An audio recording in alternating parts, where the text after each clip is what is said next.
If you authorize return fire, the magistrate said, its three-fingered hands folded with infinite patience, your species will be formally classified as the aggressor. You, Envoy Hale, not the Vrenari, will be charged with war crimes. Marcus's stylus stopped mid-roll between his fingers. 6 days earlier, the coffee dispenser on Concord Station's human wing had started producing something closer to warm tar than caffeine. Marcus Hale had not slept in 2 of those 6 days. The reports kept stacking, Vrenari warships cutting supply lanes through the Terran corridor, civilian transports limping into port with scorched hulls and terrified crews. 2 colonies dark on comms since Thursday. So when the summons arrived from the Concord magistrate's office, he'd actually felt something like relief. Finally, authorization. A legal framework to hit back. He'd brought Corporal Wren along because Wren was meticulous, the kind of soldier who read footnotes for fun and kept regulatory indexes bookmarked on her datapad. If there was paperwork to file before the shooting started, Wren would have it sorted before Marcus finished his opening statement. The magistrate's chamber smelled like dry lavender and static electricity, climate-tuned for a species that breathed through its skin.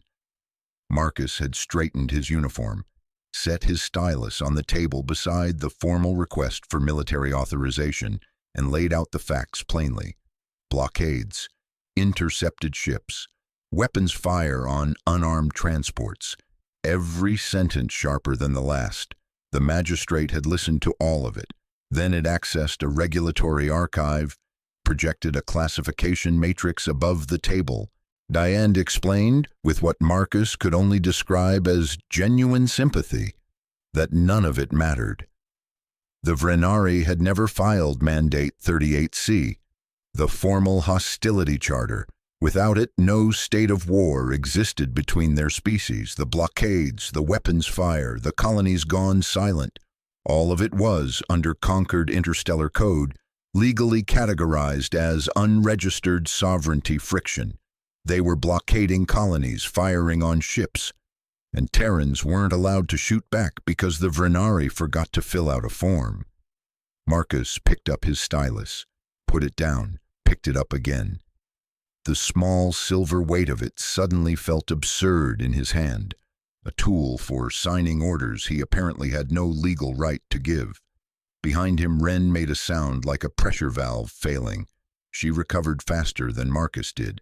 In fact, while he was still staring at the classification matrix like it owed him money, Wren had already pulled up the Concord-approved list of permissible responses to unregistered sovereignty friction on her datapad.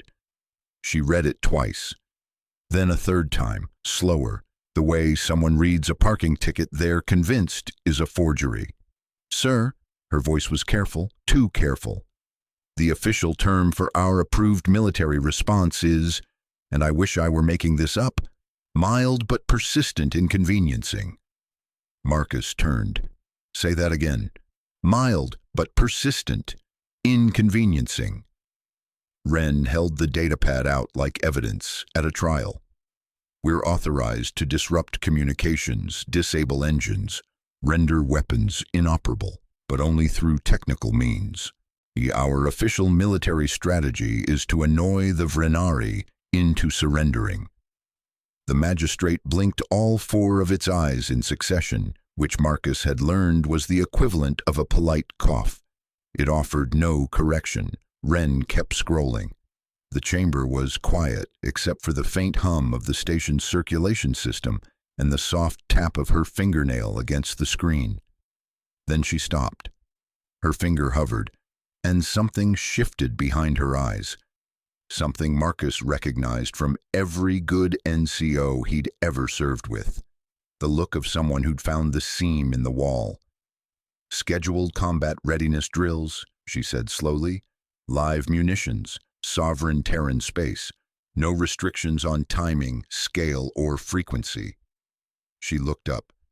Sir, if their fleet just happens to be sitting in the middle of our completely legal, completely scheduled training exercise, Well, that's their problem. The magistrate extended one long hand. Wren passed the datapad across. Silence. Real silence, the kind that hums, while those three fingers traced the regulatory text line by line. Then the magistrate set the datapad down and made a sound Marcus had never heard from the species before. It was laughing. No procedural violation, it said. Fully compliant.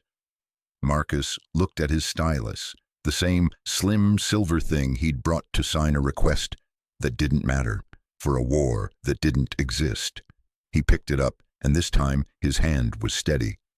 Corporal Wren, schedule immediate fleet-wide combat readiness drills. Every sector the Vrenari currently occupy. Wren was already typing. She didn't bother hiding the grin.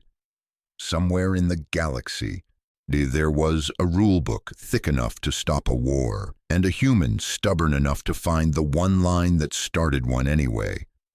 Marcus left without another word. Behind him, the soft click of Wren's stylus against her datapad carried through the corridor. Steady, precise, and relentless as artillery.